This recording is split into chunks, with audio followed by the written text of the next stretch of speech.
اللہ چاہتا ہے کہ یہ بندہ اس رینک تک پہنچ جائے. اللہ اس پر آزمائش بھیجتا ہے تاکہ میرا بندہ صبر کر لے تو اس کو وہ مرتبہ عطا ہو جائے. ہائے ہائے، یعنی آزمائش مجھ پر میرے رینک بلند کرنے، میرے درجے بلند کرنے آئی، اور ہائے میری بے صبری کہ میں نے وہ سب ثواب ضائع کر دی. نہ کریں میرے پیارے اسلامی بھائی. مشکلیں آتی ہیں. اچھا پھر پتہ ہے پرابلم کیا ہے؟ ہمارا ایک اور بڑا ایشو ہے، ہم کسی کو مسکراتا دیکھتے ہیں، کسی کو اچھے کپڑے دیکھ لیتے ہیں، کسی کی بڑی گاڑیاں دیکھ لیتے ہیں، کسی کا بڑا گھر دیکھ لیتے ہیں، ہمیں لگتا ہے یار یہ کتنا مزے میں، یار میں یہ اکیلا پریشان ہوں. یہ آپ کی بھول ہے.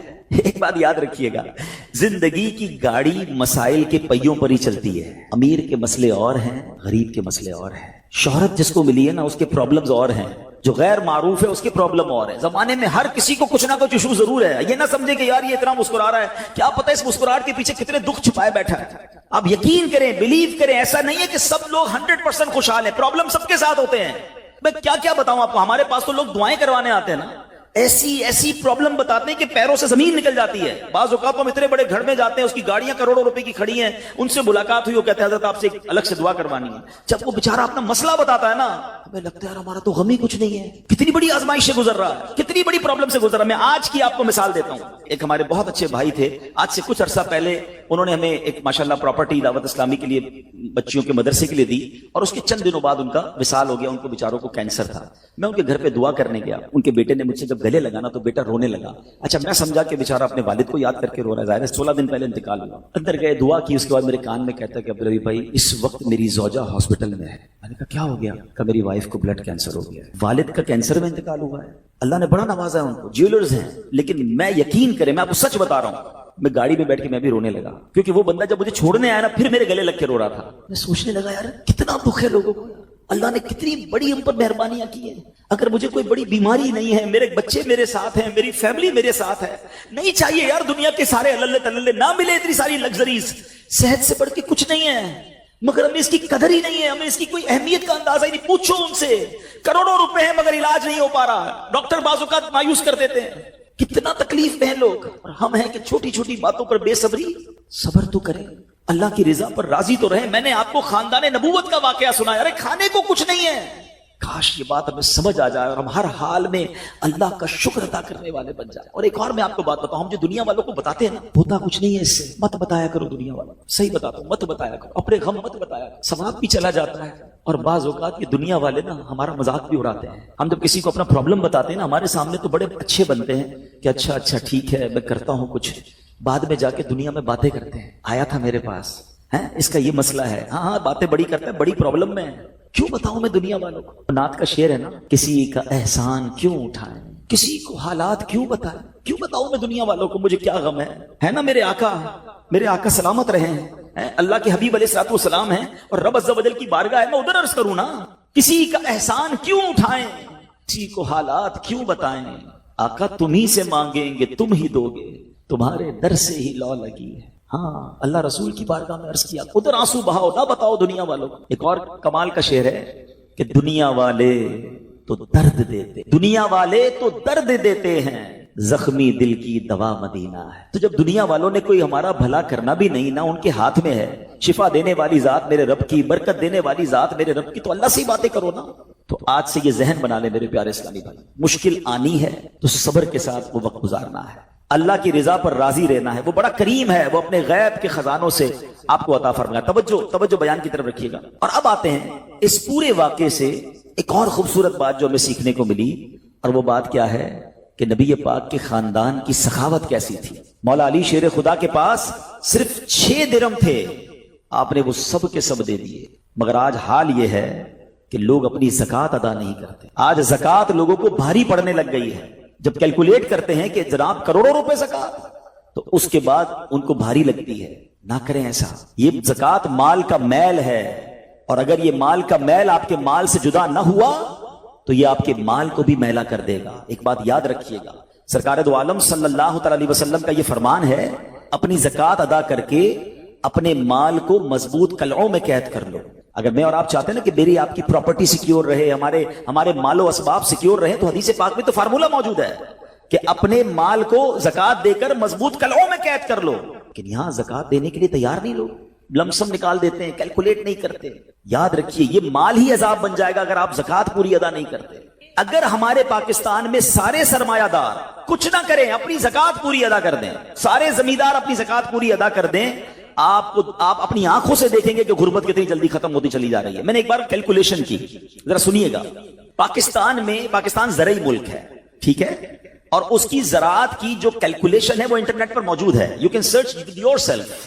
آپ چیک کر لیں کہ 2023 میں پاکستان کی ٹاپ 20 کراپس کون سی ہوئی ہیں، آپ انٹرنیٹ پر خود ڈھونڈ لیں، آپ کے سامنے اس کراپ کی کیلکولیشن بھی آ جائے گی کہ اتنے ملین ٹن، اتنے جناب کروڑ کے جی جو ہے وہ گندم ہوا، تو کاٹن ہوا، تو فروٹس ہوئے، تو شوگر ہوئی۔ پاکستان کو اللہ نے بڑا نوازا ہے۔ شریعت کا حکم کیا ہے؟ جس اللہ رسول کی ہم بات کر رہے ہیں، جس اسلام کو ہم نے قبول کیا ہے، شریعت کا حکم یہ ہے کہ اگر آپ کی فصل اگتی ہے تو اس فصل میں اگر بارش کا پانی ہے اور آپ اپنا پانی پرچیز نہیں کر رہے اور صرف بارش سے آپ کی فصل اگ رہی ہے، تو جتنی فصل اگی 10% عشر کیا کہتے ہیں 10ویں حصے کو، وہ آپ نے نکال دینا ہے اللہ کی راہ میں، وہ غریبوں کا حق ہے، وہ زکات ہے زمین کی۔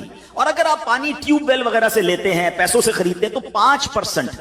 آپ بلیو کریں، میں بیٹھا کیلکولیٹر لے کر کہ پاکستان کی ٹاپ 10 کراپس کتنی ہوتی ہیں، اس کی مالیت کتنی ہے، اس کی ویلیو کتنی ہے، وہ میں نے بنائی اور اس کا 5% لگایا جو دینا ہی دینا ہے۔ آپ یقین کریں وہ بھی خربوں روپے میں بن گیا۔ یہ خربوں روپے کہاں ہیں؟ اگر ہم زکات دیتے تو کتنے غریبوں کا بھلا ہو جاتا، کتنے گھر خوشحال ہو جاتے۔ اچھا، یہ تو صرف زمین کی زکات ہے، پراپرٹیز کی زکات اربوں خربوں روپے کے لوگ مالک ہیں، مگر جب کیلکولیٹر چلاتے ہیں نا، ہوئے ہوئے ہوئے زکات جناب 10 کروڑ روپے بن جائے گی، تو پھر بھاری لگتی ہے۔ اللہ کے بندے، اللہ نے 4 ارب دیے ہیں تو 10 کروڑ زکات ہے نا، تو ٹینشن کائے کی ہے؟ شکر ادا کرو، اللہ نے دینے والا بنایا، مانگنے والا نہیں بنایا۔ مگر آج زکات بھاری پڑ گئی ہے۔ آپ کو پتہ ہے قارون کیوں دسایا گیا تھا؟ قارون یہ حضرت موسیٰ کا کزن تھا، یہ تورات کا عالم تھا اور بڑا عالم دین تھا، مگر جب حضرت موسیٰ نے اس کو زکات کا حکم دیا نا، اس کے پاس کتنے پیسے تھے کہ قرآن کہتا ہے اس کی خزانوں کی چابیاں ایک جماعت لے کر چلتی تھی، خزانے نہیں، صرف کیز آف دا ٹریجر، اتنا خزانہ تھا۔ مگر کیا ہوا یہ کہ جب حضرت موسیٰ نے اس کو کہا، اس زمانے پتہ زکات کتنی تھی؟ ابھی تو 100 پہ 2.5 ہے نا، 1000 پہ 1۔ آپ نے فرمایا ہر 1000 پر 1 تم نے زکات دینی ہے۔ اس نے کیلکولیٹ کیا تو بہت بنتے تھے، حضرت موسیٰ کے خلاف ہو گیا، زکات کا انکار کیا، اپنے خزانوں کے ساتھ زمین میں دھسا دیا گیا۔ پلیز خدا کے واسطے اس آواز کو سب مل کر آگے بڑھائیں۔ میں تو یہ سمجھتا ہوں جس طرح ہم نماز کی بات کرتے ہیں کہ نماز پڑھو، زکات دیں، بے شک کسی کو بھی دیں، جو حقدار ہے اس کو دیں، مگر زکات پوری دیں۔ پاکستان خوشحال ہو جائے گا، غریبوں کا بھلا ہو جائے گا۔ لیکن زکات جس کی ہزاروں لاکھوں میں شاید وہ نکال دیتا ہے، مگر جب زکات کروڑوں میں ہو رہی ہے تو لوگوں کے دلوں پر بوجھ بنتی جا رہی ہے۔ اس کو بوجھ نہ بننے دینا۔ میں ایک دعا کرتا ہوں آج، اگر آپ کو لگے تو آپ بھی آمین کہہ دینا۔ اپنے لیے تو میں کئی بار یہ دعا کرتا ہوں کہ یا اللہ مجھے وہ مال نہ دینا جس کی زکات مجھ پر بھاری ہو جائے۔ اہو آمین۔ یا اللہ وہ مال دینا کہ میں خوش دلی سے تیری راہ میں زکات دوں۔ اچھا، یہ بھی بڑا ایشو ہے، پیسے نکلتے ہیں تو بھاری بڑے پڑتے ہیں۔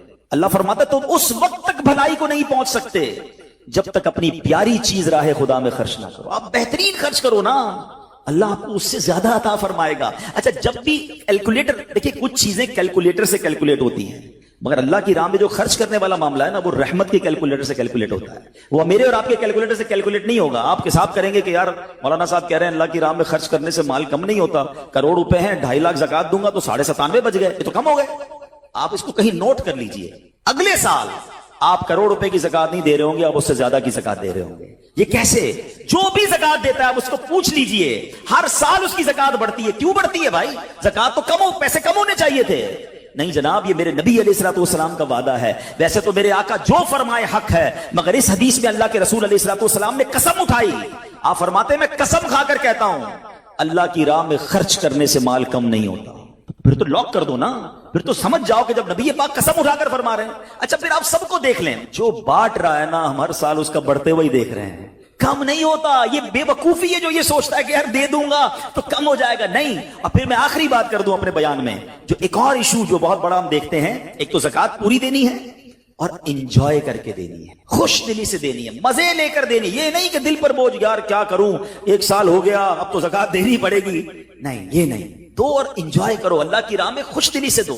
ایک واقعہ سن لیں، بات اور کلیریفائی ہو جائے گی۔ حضرت ابو جعفر اپنے زمانے کے بڑے ابدال ہیں، ان کے گھر میں ایک فقیر آیا تو انہوں نے اپنی زوجہ کو کہا کہ اپنے پاس کیا ہے دینے کے لیے؟